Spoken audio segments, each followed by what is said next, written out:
They called her the White Mouse because no matter how many traps the Gestapo set, she always slipped through. Nancy Wake wasn't born a spy. She was born poor, in New Zealand, restless, rebellious, and unwilling to bow to anyone. When she moved to Paris, she became everything she'd dreamed of. A journalist, a socialite, a woman draped in red lipstick and laughter. But then, she saw what the world was becoming. In Vienna, she watched Jewish men dragged through the streets by soldiers in black coats. She watched fear replace freedom, and something inside her hardened. When war came, Nancy married a wealthy Frenchman, Henri Fioca. They could have fled, they could have hidden, but instead, Nancy joined the French resistance, smuggling messages, money, and Allied pilots through enemy lines. At first, she carried papers. Then, she carried guns. Each mission was a gamble. Each success, a silent rebellion. The Gestapo knew her name. They called her the most dangerous woman in Europe. They plastered her face on wanted posters. They offered a 5 million franc reward for her capture. But the White Mouse always vanished.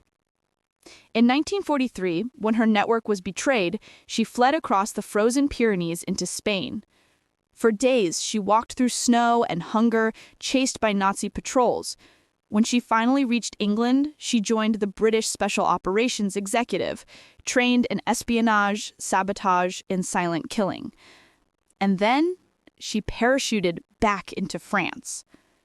Nancy Wake led hundreds of Maquis resistance fighters into battle. She organized supply drops, blew up rail lines, and once cycled 70 miles through enemy territory to reconnect a broken radio link. When asked if she was afraid, she laughed and said, "You can't let fear control you. If you do, you're useless." In one mission, she shot a German sentry point blank, the price of survival. In another, she watched comrades die for a cause the world might never remember. War turned her beauty into armor, and her rage into fuel. When the Allies liberated France, Nancy searched for her husband. Henri had been captured and executed by the Gestapo, tortured but silent, refusing to betray her name. Nancy never remarried. She said the war took everything that mattered, and left only the memories of the ones who didn't make it home. Later in life, when asked about her medals, she shrugged.